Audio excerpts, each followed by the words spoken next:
வான்மண்டலத்தின் விண்மீன் தொகுப்புகள் சிறந்த வேட்டைக்காரர்களை தேர்ந்தெடுப்பதற்காக பழங்கால மெய்ப்பித்தல் களத்தை உருவாக்க அவர்கள் டிராகோனியனை வரவழைத்தனர். சிஸ்டம்ல இருந்து டெக்ஸ்ட் ஆகுது. இந்த சோதனைகளில் அரக்கர் படையை சேர்ந்த உயரடுக்கு உயிரினங்கள் வரவழைக்கப்பட்டுள்ளன. அது டிராகோனியன் வந்திருக்கு.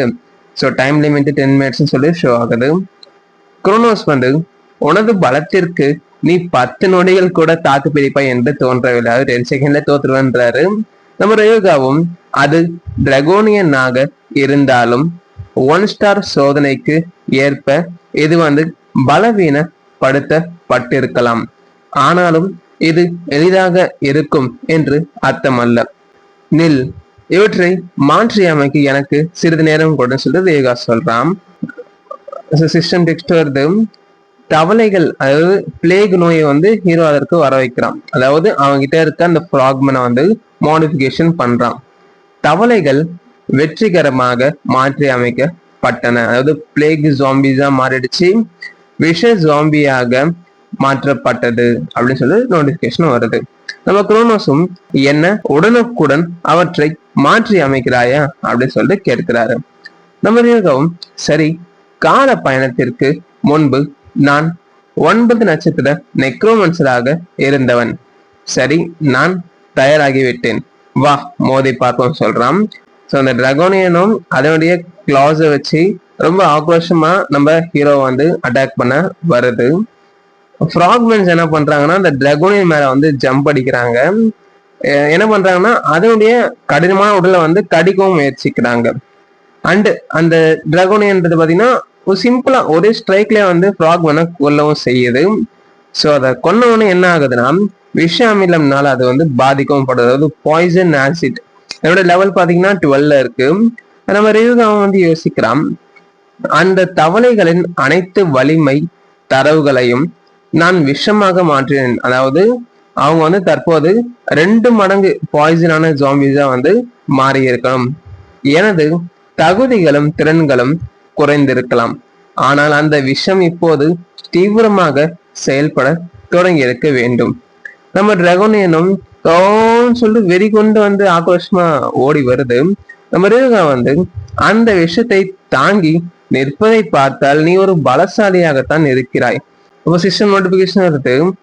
ஆத்ம சக்தியை செலுத்துவதன் மூலம் ஸ்டாப் ஆஃப் கிரட்ஜஸ் வஞ்சன தடியோட பாதுகாப்பு திறன்றது தற்காலிகமா அதிகப்படுகிறது. அவன் ஒரு பேரியரை அவனுக்கான ப்ரொடெக்ஷனா உருவாக்கிக்கிறான். அந்த டிராகோனியன் கீப் ஆன் அந்த பேரியரை ஸ்ட்ரைக் பண்ணிக்கிட்டே தான் இருக்கு. நம்ம ரியூகா மனசுக்குள்ள யோசிக்கிறான், என்ன அந்த பாய்சனோட எஃபெக்ட் இருந்துமே இந்த டிராகோனியன் இந்த அளவுக்கு ஸ்ட்ராங்கா இருக்கா? அதாவது பாய்சன் பண்ணிட்டா அந்த நபர் வீக் ஆவாங்க. அதுதான் லாஜிக். நம்ம டிராகோனியன் சொல்லிட்டு ரொம்ப கொடூரமா பேரியரை தாக்கி உடைக்கவும் செய்து வெற்றிகரமா. நம்ம ரியூகா எலும்புகளை கட்டுப்படுத்தும், அதாவது போன் கண்ட்ரோல் ஸ்கில்ல பயன் செய்யறான். அது டிராகனோட கையை துளைச்சிட்டு செல்லுது. அப்போ டிராகன் வலியால கதறுது. இப்ப என்ன பண்றான்னா அவனோட ஃப்ராக்மெண்ட்ஸை திரும்ப திரும்ப டிராகன் மேல அனுப்புறான். ஏன்னா அதை அவன் சோர்வடைய செய்யறான். ரியூகா உனது கடைசி போராட்டம் மோசமாக இல்லை, ஆனால் இதுதான் முடிவுன்னு சொல்லிட்டு டிராகன் தற்போது மண்டி போட்டு விட்டது. ஸோ ஹீரோ என்ன பண்றான்னா ஒன் அண்ட் ஒன்லி அவனுடைய பெஸ்ட் ஸ்கில் ஆகிய லைஃப் ட்ரெயினை பயன்படுத்துறான். ஸோ லைஃப் ட்ரெயின் ஓபி ஸ்கில்னு சொன்னா ஹீரோ அந்த போன் கண்ட்ரோல் பண்ணும்போது அவனோட அந்த ஸ்பிரிச்சுவல் பவர் ட்ரெயின் ஆகும். ஸோ இவன் லைஃப் ட்ரெயின் பண்ணும்போது ஸோ இழந்த பவரை ரெக்கவர் பண்ணுவான். ஸோ அதனாலதான் இது ஓபியான ஸ்கில்னு சொல்றேன். சீட் கோட் கூட நம்ம வச்சுக்கலாம். ஸோ டிராகன் கிட்ட எனர்ஜி இல்லாத காரணத்தினால அது தரையில விழுந்துடுது. ஸோ ஹீரோ சக்சஸ்ஃபுல்லி ட்ரைல ஜெயிச்சிட்டான். அதாவது அவங்க 10 நிமிஷம் சஸ்டெயின் பண்ண சொல்லியிருப்பாங்க. ஹீரோ டிராகோனியனை க்ளோஸ் பண்ணி கேமை முடிச்சுட்டான். நோட்டிபிகேஷன் வருது. பழங்கால மெய்ப்பித்தல் களம் வெற்றிகரமாக முடிக்கப்படாது. ஏன்ஷியன் ப்ரூவிங் கிரவுண்ட் நீங்க கிளியர் செய்துட்டீங்க. குரோனோஸ் ஒரு சாதாரண அண்டர்களை கொண்டு டிராகோனியனை வீழ்த்துவதுன்றது உண்மையிலே அற்புதமான விஷயம் சொல்லிட்டு நம்ம ஹீரோவை பாராட்டுறாரு. இப்போ சிஸ்டம்ல வருது. தாங்கும் திறனின் சின்னம், அதாவது மார்க் ஆஃப் என்டியூரன்ஸ்ன்றது பதிக்கப்பட்டது என்கிற பண்ணியிருக்கும். அதே போல உடல் தாங்கும் திறனை வந்து இது 20% அதிகமாக அதிகரிக்கிறது. இது ஒரு உயர்தர சின்னம். அதாவது ஹீரோக்கு ஒரு புதிய ஸ்கில்ன்றது இங்க கெயின் பண்ணியிருக்கான். ரேகாவும் அதன் அசல் உடலை விடவும் மேலான ஒரு அண்டர் தான் உருவாக்க போகிறேன். இப்ப என்ன பண்றேன்னா அந்த டிராகனோட உடலை வந்து அந்த கார்ப்ஸ் பிணத்தை தன்னுடைய மோதிரத்துக்குள்ள வந்து சேர்த்து வைக்கிறான். அப்போ வந்து ஒரு இடத்த ஷோ பண்றாங்க, சைட்டமா ப்ரிஃபெக்சர். நானே யோசிச்சேன் இந்த மாகாணத்துக்கு சைட்டமா பேர்னு வச்சுக்கிறாங்க. ஒன் பஞ்ச் மேன் பார்த்தவங்களும் தெரிஞ்சிருக்கும். நம்ம ரியூகா வந்து யோசிக்கிறான், எனது கால பயணத்திற்கு முன்பிருந்ததை விட இது கொஞ்சம் கூட வந்து மாறவே இல்லை. ஸோ அந்த லேப் பாத்தீங்கன்னா ஃபயர் ஆகி வெடிக்குது. உள்ள இருந்து அந்த அல்கமிஸ்டும் ரசவாதி ஓகேங்களா, எறும்புகிட்டே வந்து வெளியே வரான். நம்ம ஹீரோ வந்து லைட்டா எறும்புறான். உலகின் முதல் பெருமளவில் உற்பத்தி செய்யக்கூடிய நடுத்தர ரக மருந்துகளான சூத்திரத்தை உருவாக்கியவர். அதாவது இவனுடைய பெயர் பாத்தீங்கன்னா சோரா ஷின்தாரோ. நம்ம ஷின்தாரோன்னு ஷார்ட் ஆஃப் கூப்பிட்டுக்கலாம். இவன் தான் வந்து ஜப்பானோட கிரேட்டஸ்டான அல்கெமிஸ்ட், ரசவாதி. அப்ப நம்ம ரேகாவும் எக்ஸ்கியூஸ் மீ நம்ம கொஞ்சம் பேசலாமான்னு சொல்லி கேட்கலாம். அப்போ வந்து நம்ம சோரா ஷின்தாரோ இந்த நபரும் வந்து, ஓ நான் கவலைப்படவில்லை, ஆனால் நீங்கள் யாராக இருக்கலாம்னு சொல்லிட்டு கேட்கிறான். இது எனது தனிப்பட்ட ஆராய்ச்சி ஆய்வகம் அப்படின்னு சொல்லிட்டு சொல்றான். நம்ம ரியூகாவும், நான் சினன் ரியூகா, உங்கள் ரசவாத கருவிகளை பயன்படுத்த அனுமதிப்பீர்கள் என்ற நம்பிக்கையோட வந்து இங்க வந்திருக்கேன். நடுத்தராக குணப்படுத்தும் மருந்து, அதாவது மிட் ரேட் ஹீலிங் போர்ஷன் தான் நீங்க இப்ப ரிசர்ச் பண்றீங்கன்னு எனக்கு தெரியும்னு சொல்லிட்டு சொல்றான். நீங்கள் தற்போது அதை அதிக அளவுல உற்பத்தி செய்வதற்கான ஃபார்முலால ரிசர்ச் பண்ணிட்டு இருக்கீங்கல்ல இல்லையான்னு சொல்லி கேட்கிறான். நான் உங்களுக்கு வந்து உதவுறேன்னு சொல்லிட்டு நம்ம ரிவ்யூக்கு வந்து ஒரு ஃபேவரை மேக் பண்றான். ஷின்தாரோ வந்து, உங்களுக்கு எப்படி அதை பத்தி தெரியும்? ஸோ ஹீரோ வந்து அவனோட சொந்த வீட்டுக்குள்ள போற மாதிரி லேபுக்குள்ள என்டர் ஆகுறான். அப்போ ஷின்தாரோன்னு சொல்லிட்டு கத்துறான். இந்த போர்ஷன் வந்து அன்ஸ்டேபிளா இருக்கிறதால எனி செகண்ட் வந்து இது வந்து வெடிக்கிறதுக்கான சாத்தியக்கூறுன்றது உள்ளது. ஹீரோ வந்து என்ன பண்றான்னா சக்சஸ்ஃபுல்லா இந்த போர்ஷனை வந்து ஸ்டெபிளைஸ் பண்றான். அதே போல வந்து ஹீலிங் போர்ஷனை வந்து உருவாக்குறான். அந்த அல்கெமிஸ்ட பாக்கணுமே அந்த ஷின்தாரோவை ரொம்ப வந்து சர்ப்ரைஸாவும் ஹாப்பியாவும் மாறிட்டாரு. அவர் வந்து, நீங்க இதை சோதித்து பார்க்கலான்ட்டு சொல்லிட்டு என்ன பண்றேன்னா ஒரு ஆப்ரேஷன் நைஃப் எடுத்து அவனோட கையை வந்து லேசா கிழிக்கிறான். ஸோ அந்த ஹீலிங் போர்ஷனை அந்த இடத்துல ஊத்துன உடனே வந்து இன்ஸ்டன்டா வந்து அது ஹீல் ஆகிடுது. ஸோ தடையமே இல்லாத அளவுக்கு ஸ்கார் எதுவுமே இல்லை ஓகேங்களா. நம்ம ஷின்தாரோவும், அற்புதம், நீங்கள் உண்மையில் வெற்றி பெற்று விட்டீர்கள் அப்படின்னு சொல்லிட்டு பிளஷ் ஆகுது அவருக்கு. ஏன்னா அவருடைய ரொம்ப வந்து ஒரு பேஷனேட்டா வந்து மருந்து ஃபார்முலா தான் மேக் பண்ணிட்டு இருந்தாரு. ஸோ என்ன ஆகுறதுனா அந்த போர்ஷன் மேல வந்து ரொம்ப கிரேஸ் ஆகுறாரு. அதே போல நம்ம ஹீரோ அதை புடுங்கவும் முயற்சிக்கிறாரு. ஸோ ஹீரோ அவரும் வந்து விளையாட்டு இருக்காங்க, பட் அவரால் அதை வாங்கவும் முடியல.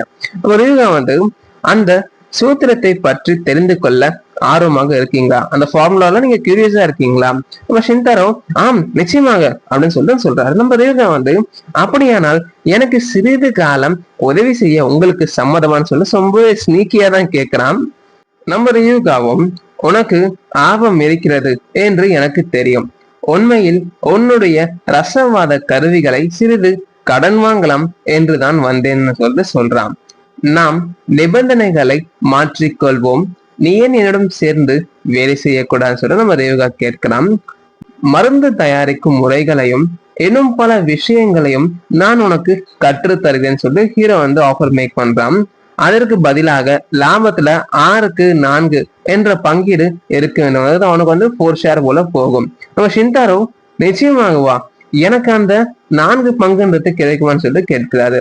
நம்ம ரேகா வந்து, அவன் இப்போதே என்னுடைய வலையில வந்து சிக்கியது போலதான் சொல்லிட்டு ஸ்னீக்கியான பார்வையும் வெளியிடுறான். நம்ம ஷின்தாரோ வந்து யோசிக்கிறான், அவர் ஏற்கனவே ரசவாதத்தில் என்னை விட சிறந்தவராக தெரிகிறார். நம்ம ரேகா வந்து, இனிமேல் நீ எனது பணியாளன் இல்லை, எனது கூட்டாளின்னு சொல்லிட்டு சொல்றான். இவரமானா அவனுடைய மோதிரத்திற்குள்ள சேகரித்து வைத்துள்ள அந்த டிராகனோட கார்ப்ஸை வெளியெடுக்கிறான். நம்ம ஷின்தாரோ வந்து அது என்னதான்னு சொல்லிட்டு பாக்குறான். ஸோ என்னன்னா வந்து அவனுடைய ரிசர்ச் ஒர்க்கு தான் வந்து அவன் அந்த கெமிக்கலை வந்து தயாரிச்சுன்னு இருக்கான். நம்ம ரீகா வந்து, ஓ நான் ஒரு நெக்ரோமன்சர் தம்பி, ஏதோ ஒரு சிறப்பான பிணமாக மாற்ற திட்டமிட்டு இருக்குன்னு சொல்லிட்டு சொல்றான். அப்ப நம்ம ஷின்தாரோ வந்து அதே குறுகுறுன்னு பாக்குறான். நம்ம ரேகா வந்து உனக்கு அவ்வளவு ஆர்வமாக இருந்தால் சும்மா வேடிக்கை பார்க்காமல் எனக்கு உதவி செய்யட்டும் கேட்கிறான். நம்ம ஷின்தாரோ வந்து நான் நான் ஏன் செய்ய வேண்டும், நாம் இன்னும் ஒப்பந்தத்தில் கையெழுத்து கூட இடவில்லையே அப்படின்னு சொல்லிட்டு கோமா கேட்கிறான். அப்படி பெஞ்சியும் தட்டுறான். ஓகேங்களா. அப்ப நம்ம ஷின்தாரோ வந்து ஆக்ரோஷமா யோசித்து முடிவெடுக்கும் வரை மட்டுமே இந்த துண்டு இடத்தை உன்னை பயன்படுத்த நான் வந்து அனுமதிக்கிறேன்னு சொல்லி சொல்றான். நம்ம ரியூகா வந்து சரி சரி அப்படின்னு சொல்லி சொல்றான். குரோனோஸ் வந்து யோசிக்கிறாரு. அவன் மிக கடுமையாகவும் எச்சரிக்கையுடனும் இருக்கிறான். தைரியத்தை வரவழைத்து கொண்டு துணிந்து களமிறங்கி என்று அவனிடம் சொல்ல நான் விரும்புறேன்னு சொல்லிட்டு சொல்றாரு. நம்ம ரியூகா வந்து ஆனால் அவன் கடந்து வந்த பாதையை நினைத்து பார்த்தால் அவன் வந்து இப்படி இருப்பது இயல்புதான் சொல்லிட்டு சொல்றாரு. என்ன இருக்குன்னா வந்து நாட்டினுடைய மிகப்பெரிய நிறுவனமான ஓரியன் ஒரு ஆராய்ச்சியாளராக அவன் வந்து சிறந்த முடிவுகளை வந்து வழங்கினான். ஆனால் அவனது எஜமான வந்து அந்த புகழை வந்து தட்டி சென்றார். சோ இவன் கண்டுபிடித்த அந்த இன்வென்ஷன்ஸ்க்கு அவர் வந்து கிரெடிட்ஸ் வாங்கிக்கினாரு. அதன் பிறகு அவர் ராஜினாமா செய்ய தள்ளப்பட்டதால் அவர் மக்களை வந்து நம்பாததில் ஆச்சரியம் சொல்லிட்டு நம்ம ஹீரோ வந்து குரோனோஸ்க்கு சொல்றான். குரோனோஸ் வந்து உண்மையை சொன்னால் மனிதர்களின் உலகம் துரோகம் மற்றும் சுயநலத்தால் தான் நிறைந்திருக்குன்னு சொல்றாரு. அவர் ரியூகா வந்து நக்கலா கேட்கிறான். நீங்கள் கடவுள்களும் ஏற்கனவே அப்படித்தான் சொல்லி கேட்கிறான். நீங்க கடவுளும் ஏறக்குறைய அப்படித்தான் சொல்லி கேட்கிறான். அதாவது குரோனோஸை வந்து இந்த ஒலிம்பஸ் சூரிய கடவுள் ஹீரோஸ் எல்லாரும் வந்து டெஸ்டாய் செய்திருப்பாங்கல்ல. ஸோ அதனாலதான் இவர் வந்து கான்ஸ்டலேஷன் வந்து நிலை இறங்கி வந்திருப்பார் பாருங்க.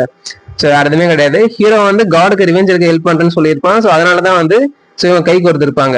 ஸோ அதையும் நம்ம ஞாபகம் வச்சுக்கணும். அதான் ஹீரோ வந்து சர்காஸ்டிக்கா அவரையும் இங்க தாக்குறான். நம்ம ரியூகாவும் நான் எதற்கெல்லாம் வல்லவன் என்பதை நீங்கள் இன்னும் பார்க்காததனால்தான் இந்த ஒப்பந்தத்தில் கையெழுத்திட தயங்குகிறீர்கள் அப்படிதானு சொல்லி கேட்கிறான். அப்படியானால் நீயே நேரில் பார்த்து தெரிந்து கொள்ள எனக்கு உதவி செய்யக்கூடாதா அப்படின்னு சொல்லி கேட்கிறான். அவன் நம்ம ஷின்தாரா வந்து சரின்னு சொல்லிட்டு ஒரு ஸ்பூன் மணியான அளவுகளை வந்து கொடுக்குறான். அப்ப நம்ம ரியூகா வந்து முதலில் 5 எஃப் பிராங்க் மானா ஸ்டோர்ஸ் வந்து 42ன்ற ரேஷியோல வந்து நம்ம உருக்கணும். அப்ப நம்ம ஷின்தாரா வந்து முடியுதுன்னு சொல்லிட்டு அந்த மானா ஸ்டோன்ஸை மெல்ட் பண்ணி டெஸ்ட் டியூப்ல நம்ம ஹீரோ கையில கொடுக்குறான். அவன் நம்ம ரியூகாவும் இது மிகவும் வேகமாக நடந்து விட்டேன்னு சொல்லிட்டு அவனை வந்து பிரைஸ் பண்றான். அவன் உண்மையிலேயே ஒரு நல்ல திறமைசாலிதான் சொல்லி யோசிக்கிறான். ஷின்தாரா யோசிக்கிறான், இந்த பிணத்தை வைத்து அவன் என்ன செய்ய முயற்சிக்கிறான் அப்படின்னு சொல்லி யோசிக்கிறான். அதாவது ஷின்தாரா உருவாக்கிய உயிர் பொருளை ஒரு கேட்டலிஸ்டா பயன்படுத்தி ஹீரோ வந்து அந்த கார்ப்ஸ் மேல இந்த லிக்விடையும் ஊத்த செய்யறான். நான் எலும்புகளின் மீது சூத்திரங்களை செதுக்கி அவற்றின் சாபங்களை ஊடுருவ செய்கிறேன். ஓர் உயிரற்றவனின் செயல்திறனை மேம்படுத்த சோ ஹீரோ வந்து அந்த காப்ஸ் மேல நெக்ரோமன்ஸையும் தற்போது பயன் செய்யறான். அதாவது நம்ம ரியூகா வந்து இதை பயன்படுத்துவதில் ஏதேனும் சிக்கல் ஏற்பட்டால் நான் வந்து ஃபர்ஸ்ட்ல இருந்து தான், அதாவது ஸ்டார்டிங் ஸ்டேஜ்ல இருந்தா திரும்பிய வந்து யோசிச்சு தொடங்கணும்னு சொல்லி சொல்றான். அப்ப ஷின்தாரா வந்து நான் அதே செயல்முறைகளை மீண்டும் செய்கிறேன், மீண்டும் மீண்டும் மீண்டும் சொல்லிட்டு ரொம்ப ஃபியூரியஸா வந்து பல முறை வந்து ஹீரோக்கு வந்து அந்த டெஸ்ட் டியூப்ல உருக்கி உருக்கி கொடுத்துனுக்குறான். நம்ம ரியூகா வந்து முடிந்ததுன்னு சொல்லிட்டு சொல்றான். அப்ப வந்து நான் எதிர்பார்த்ததை விட இது சீக்கிரமே முடிந்து விட்டேன்னு சொல்லிட்டு நம்ம ஹீரோ சொல்றான். அப்ப ஷின்தாரோ என்னது முடிஞ்சு விட்டேன்னு சொல்லிட்டு ரொம்ப டயர்டா 3 நாட்கள் ஆகிடுச்சுன்னு சொல்லிட்டு சோர்வா சொல்றான். அப்ப ஷின்தாரோ யோசிக்கிறான், இவன் உண்மையில் யார்? இவன் ஒரு 1 ஸ்டார் வேட்டையாளனாகவே இருந்தாலும் மானாவை கொண்டு ஒரு சடலத்தின் இதயத்தை வந்து அசைக்கிறானா அப்படின்னு சொல்லி யோசிக்கிறான். அவன் பொது அறிவுக்கு புலம்பான காரியங்களை செய்து வருகிறான். ஆனால் அவனது திறமையோ அசல் தரமான சொல்லிட்டு நம்ம ஷின்தாராவும் சொல்றான். ஸோ 6:4 அந்த பங்குதான்னு சொல்லிட்டு பார்க்கும்போது நம்ம ரியூகாவும் ஆமான்னு சொல்லிட்டு திரும்பி பார்க்கறான். அப்ப ஷின்தாரா வந்து உங்களது ஆரம்ப கால நிபந்தனையை நான் வந்து ஏற்றுக்கொள்றேன். அப்ப ரியூகா வந்து நீ உறுதியாக தான் சொல்றியான்னு சொல்லி கேட்கிறான். ஷின்தாரா வந்து ஒரு நடுத்தர ரக குணப்படுத்தும் மருந்தை நானே தயாரிப்பதற்கு 2 ஆண்டு காலம்ன்றது எடுக்கும். ஆனால் நீங்கள் என்னுடன் இருந்தால் அது வேற ஸ்டோரி. அது என் ஆராய்ச்சிக்கு உதவினால் நான் வந்து ஒத்துழைப்பேன்னு சொல்லிட்டு சொல்றான். நம்ம ரியூகா வந்து அப்படியானால் எனது பிரத்யோகிய அடிமை ரசவாதியாக உங்களுடன் இணைந்து பணியாற்ற நான் வந்து ஆவலுடன் காத்திருக்கிறேன்னு சொல்லி ரியூகா சொல்ல நம்ம ஷின்தாரா வந்து ஆம், அவருடைய உள்ளுணர்வுகளை இப்போதுதான் நான் கேட்டது போல உணர்ந்தேன்னு சொல்லிட்டு சொல்றான். அப்ப நம்ம ரேகா வந்து யோசிக்கிறான், இப்போது இந்த எல்ரிச் டிராகனுக்கு ஆதாரமாக ஒரு ஆன்மாவனை கண்டுபிடிக்குன்னு சொல்லிட்டு ஹீரோ யோசிக்கிறான். ஸோ அந்த டிராகனோட காப்ஸை வந்து திரும்பிய வந்து ஃபங்க்ஷனிங்க்கு கொண்டு வந்துட்டான். ஸோ அதுக்குள்ள ஃபிட் பண்றதுக்கான ஸ்பிரிட்டை தேடுறான். அப்போ வந்து ரேகா வந்து போன்ல பேசுறான். ஹலோ, பணம் வந்து விட்டது, ஒரு பைசா கூட குறையாமல் அனுப்புவீர்கள் என்று நான் நினைக்கவில்லை அப்படின்னு சொல்லி சொல்றான். அப்போ வந்து நீ மிகவும் நேர்மையாக இருப்பதால் மற்றொரு வேலையை செய்ய உனக்கு விருப்பமான்னு சொல்லும் கேட்கிறான். இல்லை என்றால் அருகில் புதிய வேட்டைக்காரன், அதாவது ரூக்கீஸ் தான் இருக்காங்க, ஓகேங்களா? அந்த ரூக்கீஸ் வந்து எல்லைக்கு அருகில இருக்காங்க, எங்களை அழைத்தீர்களான்னு சொல்லி கேட்கிறாங்க. நம்ம என்னை பின்தொடருங்கள், எஸ் சொல்லி ரூக்கீஸும் வராங்க. அந்த ஹியூமன் இருந்தாலும் ஏன் இவ்வளவு ஆபத்தான இடத்திற்கு வந்தீர்கள்னு சொல்லிட்டு சொல்றான். அதாவது நார்த்தன் கேட்டை வந்து இப்ப இவங்க வந்திருக்காங்க. இந்த நார்த்தன் கேட் உடைஞ்சதுல இருந்து இந்த காடுகளில் அரக்கர்கள் வந்து கூட்டமா தான் தெரிகிறாங்க. இதுதான் வந்து நீண்ட காலத்திற்கு பிறகு ஒரு பழைய அறிமுக மாணவரை சந்தித்து மரியாதை செலுத்த விரும்புகிறேன்னு சொல்லி சிரிக்கிறான். அப்ப ரூக்கியும் அது இந்த பக்கம் தானு சொல்லி கேட்கிறாங்க. பாத்தீங்கன்னா ஒரு ஆர்க் வந்து அவர்களுக்கு முன்னால வந்து தோன்றுது. இது ஒரு 2 நட்சத்திர ஆர்க்குன்னு சொல்லிட்டு சொல்றாங்க. இதனுடைய கிரேட் பார்த்தீங்கன்னா 2 ஸ்டார் இருக்கு. அப்ப ரூக்கி வந்து சிறன் அவர்களே இது ஆபத்தானதுன்னு சொல்லிட்டு சொல்றாங்க. நம்ம வந்து யோசிக்கலாம், எனது வலிமையை இன்னும் நீ நம்பவில்லையா? பதப்படுத்தப்பட்ட எலும்புகளின் செயல்திறனை சோதிக்க இதுவே சரியான வாய்ப்பு. ஸோ சிஸ்டம் டெக்ஸ்ட் வருது, தனித்துவமான பொருள், பதப்படுத்தப்பட்ட பிசாசு எலும்பு. ஸோ அந்த மேஜிக் போர்ஷனை வந்து ரிசர்ச் லேப்ல இது மேலே ஊத்திருக்கான். ஸோ இதன் மூலயமா வந்து ஹீரோ வந்து இந்த போனை வந்து ப்ராசஸ் செய்திருக்கான். எலும்புகளை கட்டுப்படுத்துன்னு சொல்லி போன் கண்ட்ரோல பயன்படுத்துறான். ஸோ வந்து இந்த போனை வைத்து அட்டாக் செய்யறான். ஸோ அந்த ஆர்க் வந்து அதனுடைய வெப்பனை வந்து த்ரோ பண்ணுது. ஸோ ஹீரோ வந்து அந்த போனோட ட்ரெஜெக்டரியை அவன் ஃபிங்கர் வச்சு அசால்ட்டா சேஞ்ச் பண்ணி ஸோ ஆர்க்கோட ஷோல்டர்லயே வந்து மாசா குத்துறான். அந்த அரக்கனை வந்து சொல்லிட்டு வலியிலையும் கத்துறான். வந்து நான் உனது இதயத்தை குறிவைத்தேன், உனக்கு தாங்கும் திறன் அதிகமாகவே இருக்கிறது. சோ அந்த மான்ஸ்டர் அட்டாக் செய்யும் போது நம்ம வீட்டுல வந்து ஷீல்டை வைத்து அந்த அட்டாக்கை தடுக்கிறாரு. ஏன்னா இவங்க தானே டேங்க்கு. சோ அவர் தடுக்கிறதுக்கே அங்க வந்து ஒரு பிளாஸ்ட் மாதிரி ஆயிடுச்சு. நம்ம ரேகா வந்து சரியான நேரம் சொல்றான். ரேகா வந்து ஒன்றிற்கு பதிலாக 3 இருந்தால் எப்படி இருக்கும்னு சொல்லிட்டு அவனோட போன் கண்ட்ரோல் தான் பயன்படுத்தினான். ஆனா இந்த முறை 1 இல்ல 3 பயன்படுத்தினான். ஸோ ஹீரோ இந்த அளவுக்கு வளர்ந்துருக்கான் பாருங்க. அவனோட ஸ்பிரிச்சுவல் பவர் வந்து நல்லாவே வந்து கையாளுறான். ஸோ வந்து அவனுடைய ஹார்ட்ல குத்தி அந்த ஆர்க்கை இதே இடத்துல இப்பயே வந்து ஹீரோ வந்து தோற்கடிச்சு கொல்லவும் செய்யறான். அந்த நோக்கி வந்து அவர் ஒரு 2 நட்சத்திர அரக்கன், எவ்வளவு சுலபமா வீட்டு விட்டீர்கள்னு சொல்லிட்டு சொல்றான்.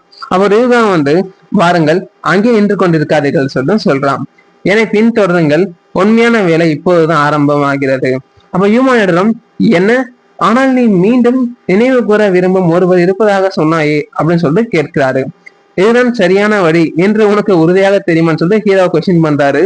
ஸோ ஹீரோ வந்து அவனுடைய ரைஸ் 100 ஸ்கில்ல பயன்படுத்தி ஸோ ஆர்க் ஜாம்பிய உருவாக்குறான். ஸோ இதை பாத்தீங்கன்னா ரேங்க் 1 ஸ்டார்ல இருக்கு.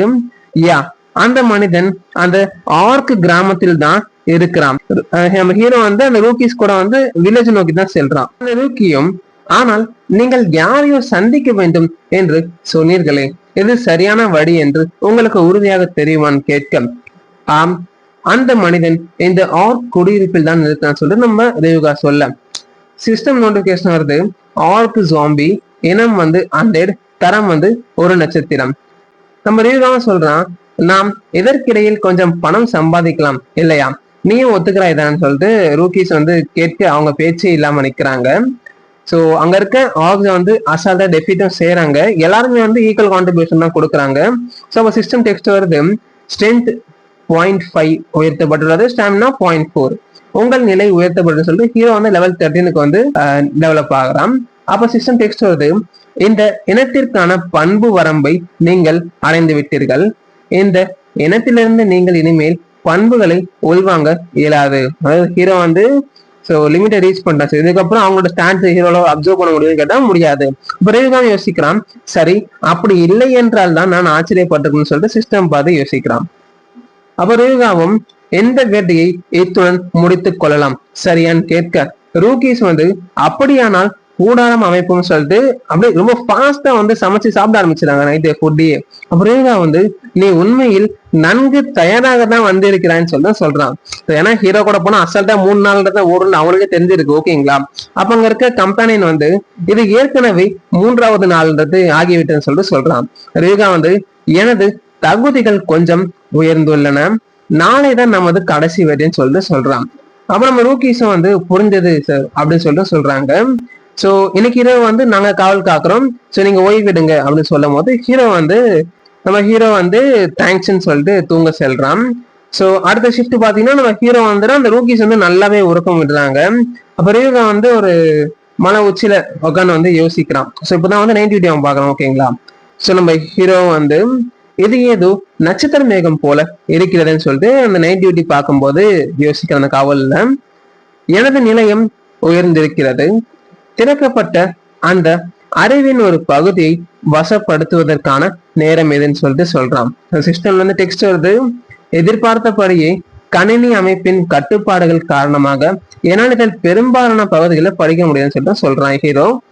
இந்த தகவல்களை பார்க்க உங்களுக்கு அனுமதி இல்லைன்னு சொல்லிட்டு சிஸ்டம் நோட்டிபிகேஷன் வருது. ஸோ இதற்கான நிபந்தனை கண்டிஷன் பாத்தீங்கன்னா லெவல் 45 அல்லது அதற்கு மேல இருக்கணும். ஸோ அங்க பாத்தீங்கன்னா ஏராளமான புக்ஸ் இருக்கு. ஸோ அதனுடைய கவர் பேஜஸ் உங்களுக்கு சிலதை படிச்சு காட்டுறேன் பாருங்களேன். ஒரு 1 ஸ்டார் கூட இதை செய்ய முடியும் அப்படின்னு சொல்லிட்டு ஒரு புக்கு. ஆரம்ப நிலையாளர்களுக்கு உடனடி வெற்றி, 1 ஸ்டாரை நோக்கிய பாதை, ஆன்மீகத்தின் வளைவுகள், இது ஒரு புக்கு. அப்புறம் நெக்ரோமன்சர் வந்து இன்றே தொடங்கிறது, 1 ஸ்டார்கள் மட்டுமே. ஸோ இந்த மாதிரி நிறைய புக்ஸ் இருக்கு. நம்ம ரேகாவும் இது அவமானமா இருக்குன்னு சொல்லிட்டு சொல்றாங்க. ஏன்னா இதை படிக்கிறதுக்கு வந்து லெவல் 45 கேட்கறாங்களே. நான் 9 ஸ்டார் நிலையை அடைந்து விட்டேன், ஆனால் 1 நட்சத்திர கைடு கூட இப்ப நான் சிக்கிட்டு இருக்கேன். ஸோ இதான் கரண்ட் சினாரியோன்னு சொல்லிட்டு யோசிக்கலாம். சரி, நான் இன்னும் அதை வாசிக்கத்தான் வேண்டும் என்று நினைக்கிறேன்னு சொல்லிட்டு ஒரு புக்கையும் எடுத்து படிக்கிறான். அவன் சிஸ்டம் வந்து டெக்ஸ்ட் வருது. புதிய திறன் பெறப்பட்டது. ஸோ ஹீரோ வந்து ஸ்கில் புக்கை கம்ப்ளீட் செய்துடான். ஸோ கம்பெனியன்ஸ்லாம் வந்து தூங்கிட்டு தான் இருக்காங்க. இப்ப என்ன பண்றான்னா ஒரு மாடிஃபைட் ஆர்க்கு போயிட்டு ஒருத்தனை விடிஞ்சிருச்சு எழுந்துருங்கன்னு எழுப்பும் போது அந்த கம்பெனி ஆகிய ரூக்கி வந்து அது அது ஒரு அரக்கன் அப்படின்னு சொல்லிட்டு அலநின்னு எழுந்துக்கிறான். அப்ப யூமா வந்து நேற்றையிலிருந்து இது மிகவும் விசித்திரமாக தெரிகிறது, அதன் அந்த எலும்பு கவசம் மட்டுமல்ல, இதன் உடலும் கூட மிகவும் பெரிதாகி விட்டது இல்லையா அப்படின்னு சொல்லிட்டு கேட்கிறான். நம்ம ரேகா வந்து ஆமாம், நான் இதை சற்று மாற்றி அமைத்தேன். அப்ப மாசா அந்த சோல்ஜர்ஸ் வந்து அணிவகுத்து நிக்கிறாங்க. சிஸ்டம் டெக்ஸ்ட் வருது.